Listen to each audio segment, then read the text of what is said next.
If I had my life to live over again, I would have made a rule to read some poetry and listen to some music at least once every week. A man who dares to waste 1 hour of time has not discovered the value of life.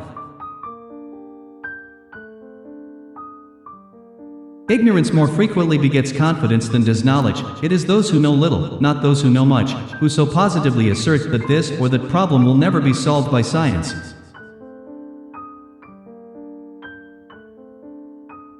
Thus, from the war of nature, from famine and death, the most exalted object which we are capable of conceiving, namely, the production of the higher animals, directly follows. There is grandeur in this view of life, with its several powers, having been originally breathed into a few forms, or into one, and that, whilst this planet has gone cycling on according to the fixed law of gravity, from so simple a beginning endless forms most beautiful and most wonderful have been, and are being, evolved. If the misery of the poor be caused, not by the laws of nature, but by our institutions, great is our sin.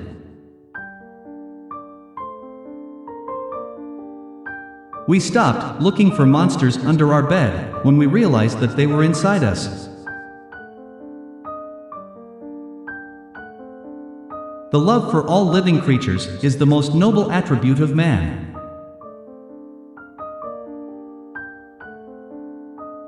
I am not apt to follow blindly the lead of other men.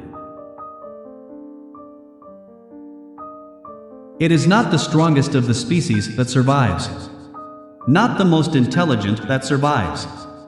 It is the one that is the most adaptable to change.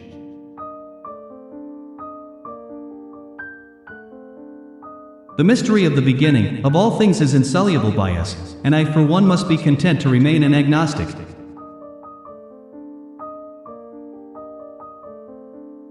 The highest possible stage in moral culture is when we recognize that we ought to control our thoughts.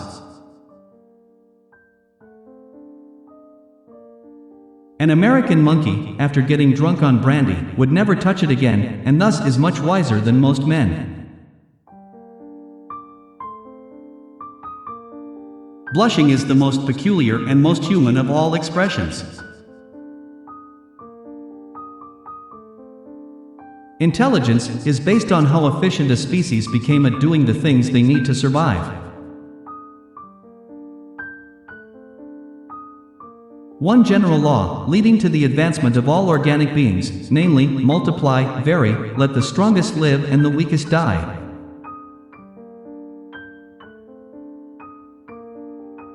In the long history of humankind, and animal kind, too, those who learn to collaborate and improvise most effectively have prevailed. Besides love and sympathy, animals exhibit other qualities connected with the social instincts, which in us would be called moral.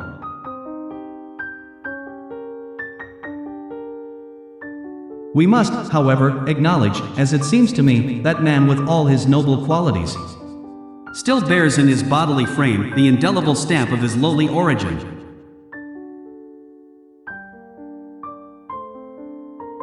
As man advances in civilization, and small tribes are united into larger communities, the simplest reason would tell each individual that he ought to extend his social instincts and sympathies to all members of the same nation, though personally unknown to him.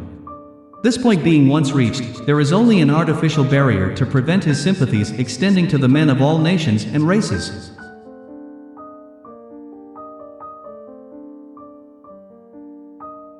There is grandeur in this view of life, with its several powers, having been originally breathed into a few forms, or into one, and that, whilst this planet has gone cycling on according to the fixed law of gravity, from so simple a beginning endless forms most beautiful and most wonderful have been, and are being, evolved.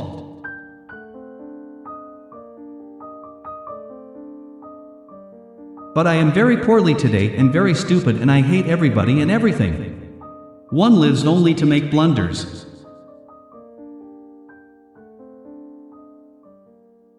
Man selects only for his own good, nature only for that of the being which she tends.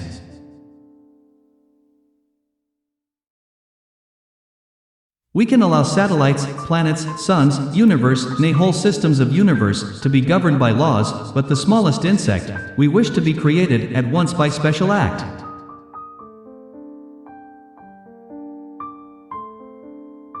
Nothing is easier than to admit in words the truth of the universal struggle for life, or more difficult, at least I have found it so, than constantly to bear this conclusion in mind.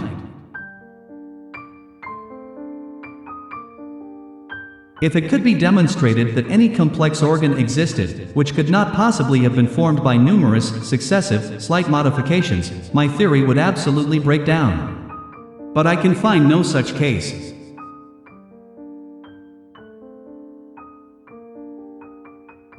Great is the power of steady misrepresentation.